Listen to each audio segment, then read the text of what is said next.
Halo, selamat datang ke rancangan Grimmy Pictures Tutorial After Effects. Jangan mudah, Anda sedang bersama dengan saya Zul, dan pada kali ini kita akan menghasilkan, pada tutorial kali ini kita akan menghasilkan seperti ini.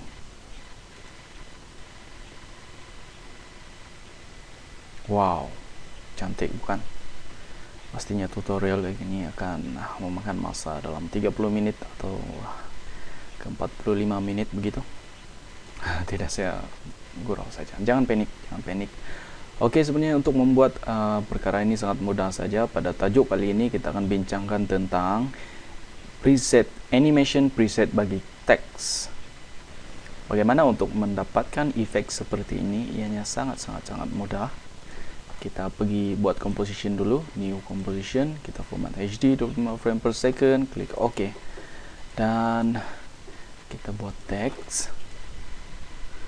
Saya janji ini adalah tutorial terpendek yang pernah saya buat. Yang risau, Media Pictures, dan kita letak teks ini berada di tengah-tengah screen. Macam mana? Kita pergi ke window, kita klik bahagian align, dan di bahagian align ini kita klik horizontal center alignment, dan di bahagian sini vertical center alignment, dan dia akan betul-betul berada di tengah.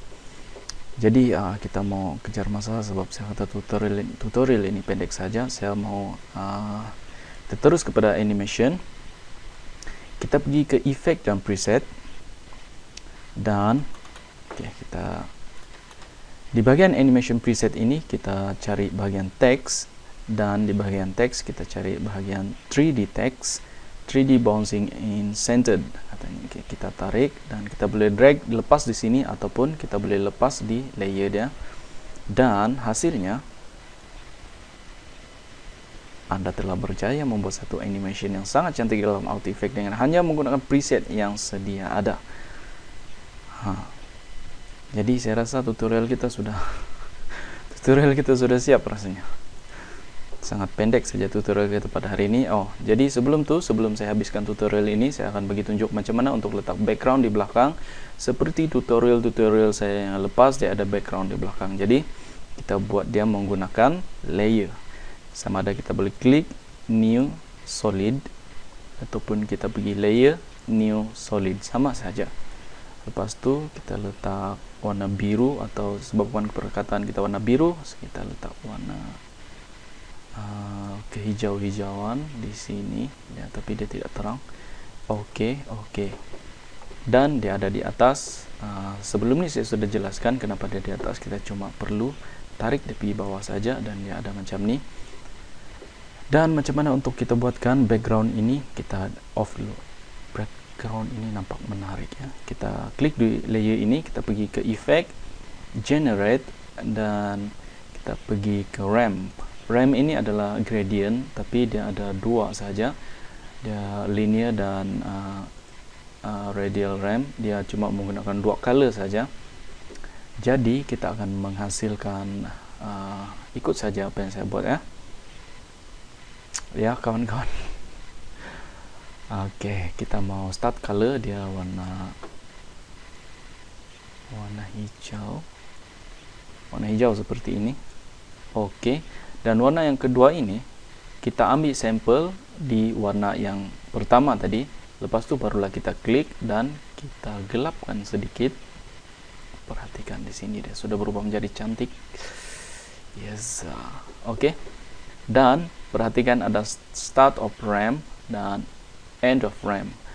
Kalau kita bermain dengan dia punya posisi, kita boleh letak di mana bahagian yang terang dan di mana bahagian yang gelap. Ctrl Z. Saya mahu bahagian yang terang itu betul-betul di tengah, ataupun Ctrl Z, kita boleh tarik sebenarnya. Tarik saja seperti ini, kita letak di tengah. Dan end of ramp yang ini, kalau kita klik dia akan bagi tahu posisi dia di mana, di bagian sini. Kalau kita klik di sini, kita boleh tweak dia seperti ini. Jadi hasilnya di tepinya gelap dan di tengahnya terang. Bila kita enable kita punya perkataan dan kita tekan butang kosong render, siap. Saya rasa itu saja tutorial untuk kali ini berkenaan dengan animation, text animation, preset animation yang berada di After Effects. Kita tidak perlu buat apa-apa, kita cuma perlu drag and drop saja. Tapi nasihat saya kawan-kawan yang berada di luar sana, saya tidak recommended. Saya tidak recommended, salah sudah English. Saya tidak recommendkan Anda menggunakan preset ini. Saya recommendkan Anda membuat sendiri animation, sebab kalau kita bergantung sepenuhnya dengan preset, kita tidak akan belajar.